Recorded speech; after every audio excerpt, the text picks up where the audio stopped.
नमस्कार, दिनामी इकॉनमी में आपका स्वागत है। मैं हूं दिग्विजय मिश्रा। इस वीडियो में हम बात करेंगे बजट लाइन, प्राइस लाइन या बजट कांस्टेंट। ये ऐसा कंसेप्ट है जिसके माध्यम से हम लोग इन डिफरेंस कर्व का यूज करते हुए इक्विलिब्रियम डिसाइड करते हैं। तो अगर हमें डिफाइन करना हो कि बजट लाइन क्या है, तो इसको हम डिफाइन करते हैं that budget line is a line which shows those combinations of two goods which a consumer can purchase at given prices of two goods and a given income. Budget line या budget रेखा या कीमत रेखा एक ऐसी रेखा होती है जो उन बिंदुओं को प्रदर्शित करती है या वस्तुओं के उन संयोगों को प्रदर्शित करती है जिन्हें कोई उपभोक्ता दी हुई कीमत पर एक निश्चित आय के माध्यम से खरीद सकता है। फिर से हम कह रहे हैं बजट लाइन और price line shows those combinations of two goods which a consumer can purchase at given prices of the goods and given level of income. कीमत रेखा वह रेखा होती है जो वस्तुओं के उन संयोगों को प्रदर्शित करती है जो कोई उपभोक्ता वस्तुओं की एक निश्चित कीमत और एक निश्चित आय पर क्रय कर सकता है। इसे हम कहते हैं बजट लाइन। कैसे? आप देखिए कि मान लीजिए कि आपका जो कंज्यूमर है उसकी इनकम 100 रुपये है और दो वस्तुएं हैं एक्स और वाई। एक्स वस्तु की कीमत है 4 रुपये पर यूनिट, वाई वस्तु की कीमत है 5 रुपये पर यूनिट। अब आप देखिए कि अलग अलग कॉम्बिनेशन वो कैसे खरीद सकता है कंज्यूमर।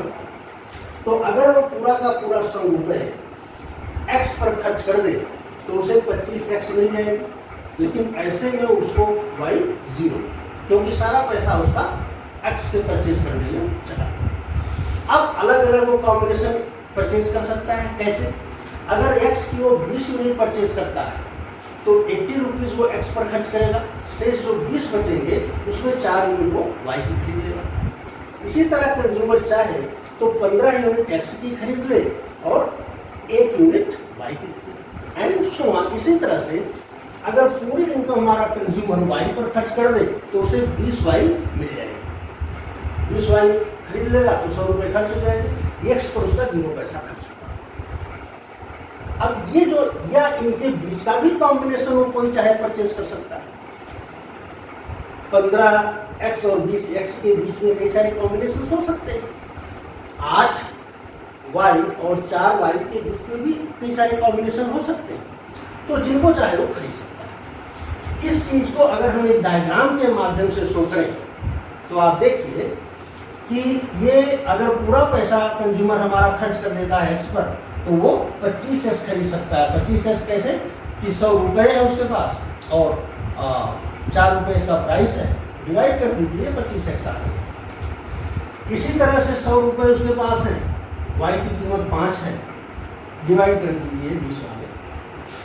अब इन पॉइंट्स को अगर हमने मिला दिया तो ये जो रेखा बनकर आई इसे हम कहते हैं बजट लाइन या बजट कांस्टेंट या प्राइस लाइन। ये सब नाम इसके। इस लाइन पर हमारा उपभोक्ता कहीं भी होगा उसका 100 रुपया खर्च होगा। कहीं भी यहाँ पर, जैसे अगर मान लीजिए कि यहाँ पर है, यहाँ पर 20 एक्स खरीद रहा है, यहाँ से यहाँ आ जाएगा, ये यहाँ पर ये 4।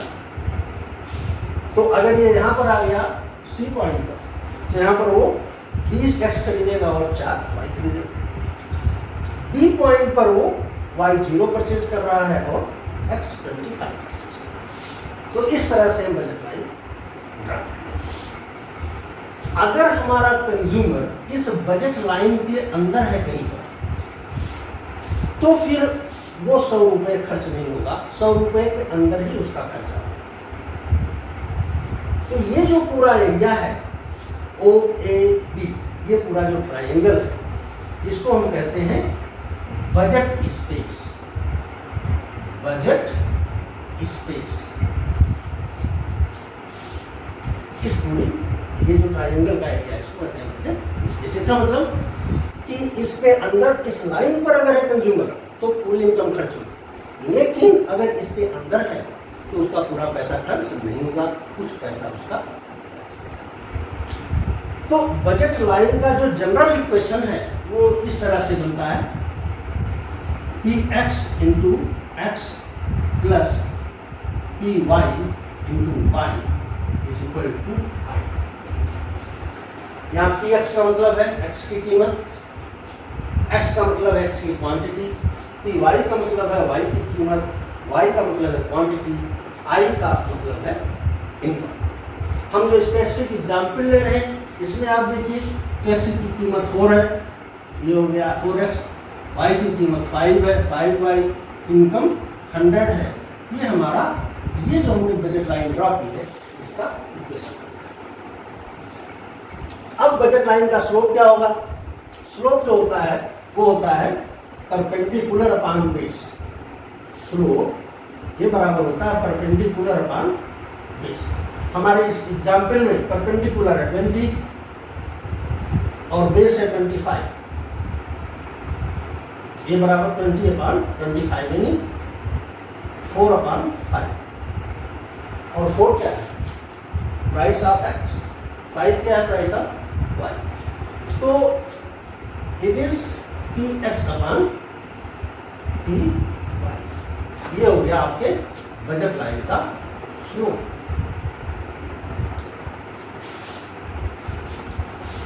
यहां से हम देखें तो इसको इस ढंग से इस इक्वेशन को हम इस तरह लिख सकते हैं y is equal to 100 upon 5 minus 4 upon 5। यही तो स्लोप है। तो बजट लाइन का स्लोप जो होता है वो वास्तव में x वस्तु की कीमत और y वस्तु की कीमत का एक रेशियो होता है। इसका मतलब क्या होता है? ये जो स्लोप है जैसे ये 4/5 है, इसका मतलब क्या है? इसको अगर हम और करें सिंप्लीफाई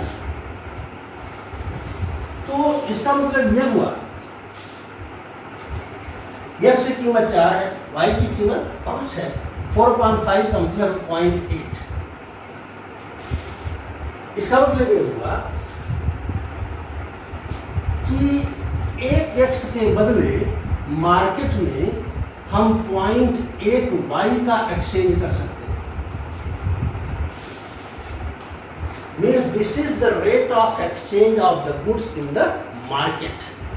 बाजार में इस रेट पर हम वस्तुओं का आपस में विनिमय कर सकते हैं। जैसे अगर सेब मान लीजिए 100 रुपए किलो है और आम 50 रुपए किलो है। ये है आपका एप्पल और ये 50 रुपए किलो है मैंगो। तो ये रेशियो क्या है? 2 आया। इसका मतलब ये हो गया कि मार्केट में 1 kg एप्पल के बदले 2 kg मैंगो हमको मिल जाएगा। This is the rate of exchange. या 1 kg मैंगो के बदले हमको ½ kg एप्पल मिलेगा। तो ये जो प्राइस रेशियो होता है ये इनफैक्ट हमको ये बताता है that what is the rate of exchange of the concern goods in the market.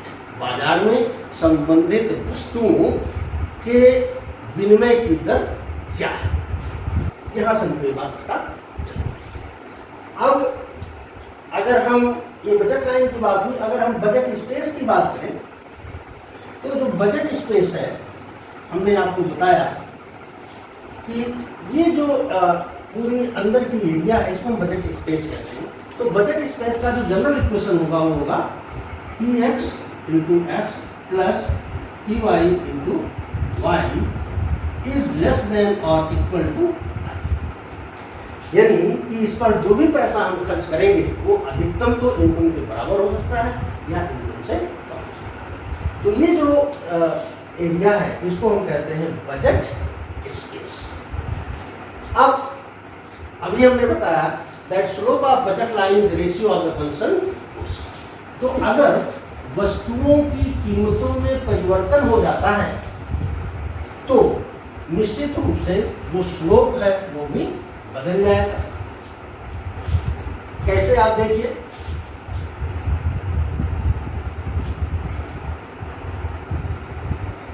ये है हमारा 25, 20 ए।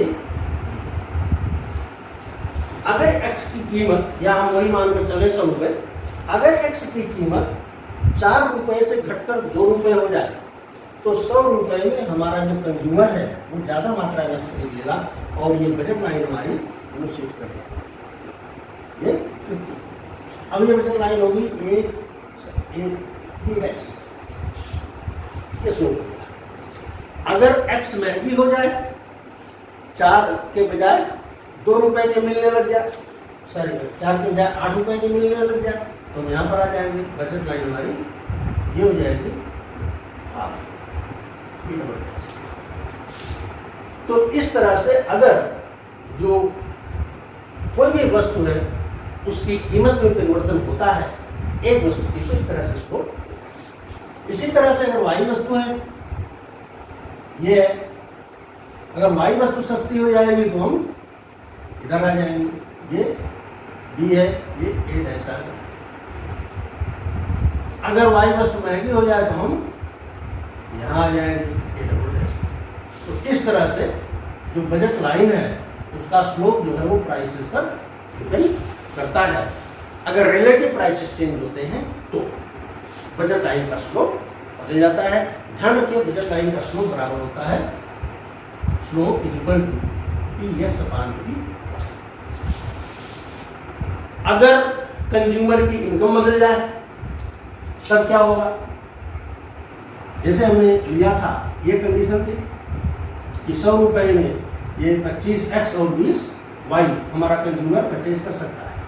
कीमतों में परिवर्तन ना हो, अगर इनकम बदल जाए, कंज्यूमर की इनकम 100 से बढ़कर 200 हो जाए तो उसी कीमत में कंज्यूमर हमारा ज़्यादा मात्रा में वस्तुओं का परचेज कर सकता है। तो अब ज़्यादा मात्रा में फिर इधर खिसक जाएगा, ये स्थिति बन जाएगी। बजट लाइन हमारी जो ए बी है वो आ गई ए डैश बी डैश। जब कंज्यूमर की इनकम बढ़ गई, ये पैरेलल शिफ्ट हो गई। ध्यान रखिए, स्लोप में कोई परिवर्तन नहीं होगा। अगर कंज्यूमर की इनकम घट गई तो इधर आ जाएगा, ये स्थिति बन जाएगी, ए डैश डबल डैश बी। तो इस तरह से हमें ध्यान रखना है कि जो रिलेटिव प्राइसेस हैं, रिलेटिव प्राइस ये बजट लाइन के स्लोप को प्रभावित करता है, जबकि जो इनकम है कंज्यूमर की, जो इनकम है वो प्रभावित करती है पोजीशन कि बजट लाइन कहाँ बढ़ेगी। इनकम बढ़ेगी तो बजट लाइन ऊपर की ओर शिफ्ट होगी, इनकम घटेगी तो बजट लाइन नीचे की ओर शिफ्ट होगी। अगर दो वस्तुएं जो हैं उनमें से एक्स वस्तु फ्री हो जाए तो बजट लाइन कैसी होगी?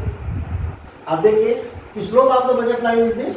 अगर एक्स वस्तु फ्री होगी इसका मतलब कि एक्स की कीमत 0 होगी, अब पी की जो भी कीमत इसका स्लोप क्या होगा? 0। इसका मतलब कि अगर एक्स वस्तु फ्री हो गई तो जो बजट लाइन है वो हो जाएगी horizontal to the X line, X axis. इस तरह की बजट लाइन, ध्यान रखिए इस बात कि अगर एक्स वस्तु की कीमत 0 हो गई तो बजट लाइन पैरेलल हो जाएगी आपके एक्स एक्सिस। अगर वाई वस्तु की कीमत 0 हो गई तो इनफाइनाइट हो जाएगा स्लोप। ऐसे में हमारी जो बजट लाइन हो जाएगी ये वर्टिकल हो जाएगी इस तरह से। तो इस तरह से हम जो बजट लाइन है इस कंसेप्ट का यूज करते हैं इंडिफरेंस कर्व एनालिसिस में और जगहों पर भी, कि जो कंज्यूमर का इक्विलिब्रियम है वो कैसे डिफाइन किया जाता है। वीडियो पर अपनी राय दें, वीडियो को लाइक करें, शेयर करें, सब्सक्राइब करें। वीडियो में कोई बात समझ में नहीं आई है तो चैनल के डिस्क्रिप्शन में व्हाट्सएप नंबर है, उसके माध्यम से आप कांटेक्ट कर सकते हैं। वीडियो देखने के लिए आपका धन्यवाद।